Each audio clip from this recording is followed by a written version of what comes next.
Hello. हमारा आज का टॉपिक है रिएक्शन विद एसिड्स।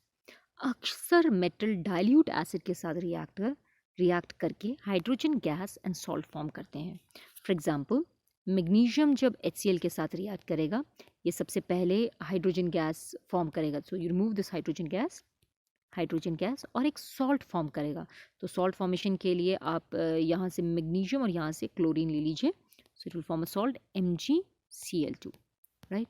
सिमिलरली जब एल्यूमिनियम हाइड्रोक्लोरिक के साथ एसिड से रिएक्ट करेगा, आप इस हाइड्रोजन को सेपरेट कर दीजिए एज हाइड्रोजन और इस एल्यूमिनियम को इस क्लोरीन के साथ रिएक्ट करके AlCl3 सॉल्ट बना दीजिए।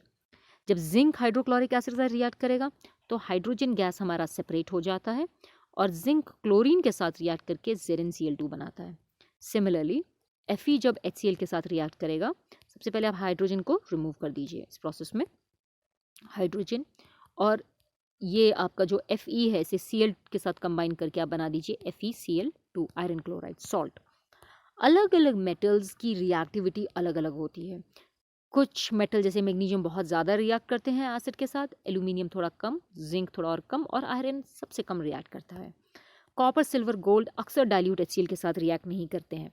इनको रिएक्ट करने के लिए कंसनट्रेटेड HCl चाहिए या गरम कंसनट्रेटेड HCl चाहिए या फिर कोई स्ट्रॉन्गर एसिड चाहिए जैसे कि H2SO4 और HNO3 nitric acid.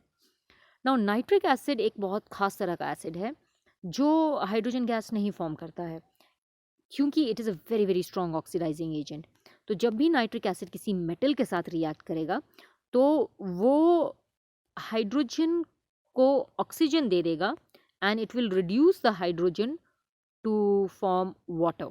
It will oxidise the hydrogen to form water.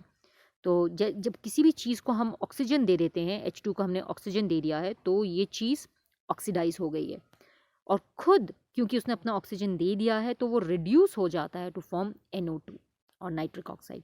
तो आप ये देख सकते हैं कि कॉपर को जब आपने HNO3 के साथ रिएक्ट किया नाइट्रिक एसिड के साथ, तो सबसे पहली चीज़ जो बनेगी आपकी वो बनेगी वाटर, क्योंकि ये जो हाइड्रोजन है आपका दिस हाइड्रोजन, इसे ऑक्सीजन मिल जाएगा और ये वाटर फॉर्म करेगा। सेकंड, NO3 जो आपको यहाँ दिख रहा है ये खुद रिड्यूस हो जाएगा टू फॉर्म NO2, इसका एक ऑक्सीजन कम हो जाएगा, ये नाइट्रिक डाइऑक्साइड बनेगा। इसके अलावा कॉपर बचे कुछ ये NO3 के साथ एक सॉल्ट फॉर्म करेगा जिसे हम बोलते हैं copper nitrate, CuNO3 molecules, copper nitrate. तो एक सॉल्ट फॉर्म होगा, वाटर फॉर्म होगा और नाइट्रिक डाइऑक्साइड फॉर्म होगा।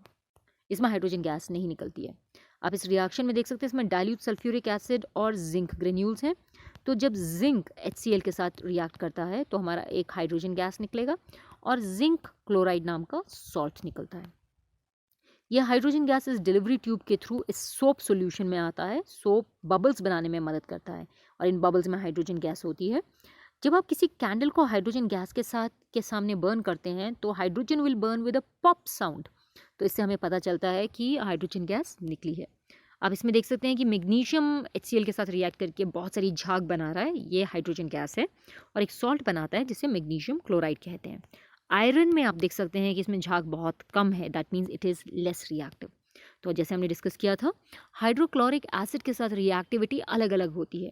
सोडियम काफ़ी ज़्यादा रिएक्ट कर रहा है, मैग्नीशियम ठीक ठाक रिएक्ट कर रहा है, एल्यूमिनियम भी ओके रिएक्ट करता है, आयरन कम, और कॉपर हाइड्रोक्लोरिक एसिड के साथ बिल्कुल भी रिएक्ट नहीं करता है।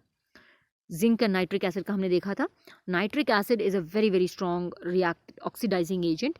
तो जब आप जिंक को, when you react zinc with HNO3, तो सबसे पहला काम हम क्या करेंगे कि इस हाइड्रोजन को लेकर इससे वाटर मॉलिक्यूल बनाएंगे, वाटर मॉलिक्यूल H2O। तो हाइड्रोजन ऑक्सीडाइज हो गया है टू फॉर्म वाटर मॉलिक्यूल। क्योंकि NO3 ने अपना ऑक्सीजन दिया था तो वो खुद रिड्यूस हो जाएगा टू फॉर्म NO2, राइट। और बचा हुआ जिंक NO3 के साथ कंबाइन करके फॉर्म करेगा हमारा एक सॉल्ट जिसे हम बोलते हैं ZnNO3 जिंक नाइट्रेट, राइट। तो इस तरह का एक केमिकल रिएक्शन टेक प्लेस करेगा। Now we must understand what is oxidation and what is reduction. Oxidation का अक्सर मतलब होता है taking oxygen. You either take oxygen from someone, जैसे कि हमारे रिएक्शन में हाइड्रोजन ने H2 ने ऑक्सीजन लिया था और वाटर मॉलिक्यूल फॉर्म किया था नाइट्रिक एसिड की कंडीशन में, और you lose hydrogen or you lose electrons, right? That is also called, this process will also be called an oxidation. Reduction का मतलब होता है when you either take electrons और hydrogen, ये दोनों साथ होते हैं हमेशा, electrons and hydrogen, और you give away oxygen, जब आप ऑक्सीजन देते हैं. फॉर एग्जाम्पल जब HNO3 ने अपना ऑक्सीजन दे दिया था तो वो उसमें रिडक्शन हो गई थी और वो खुद रिड्यूस्ड हो गया था. तो इस कंडीशन में आपने देखा कि HNO3, दिस वाज HNO3, इसने अपना ऑक्सीजन दे दिया था तो वो खुद रिड्यूस होके NO2 बन गया था. This process was called reduction. और हाइड्रोजन को ऑक्सीजन मिला था और उसने फॉर्म किया था H2O. This process was known as oxidation. और ये जो हाइड्रोजन है जिसने ऑक्सीजन लिया था, इसको हम रिड्यूसिंग एजेंट कहते हैं. तो आज के लिए इतना ही करते हैं. Thank you and have a nice day.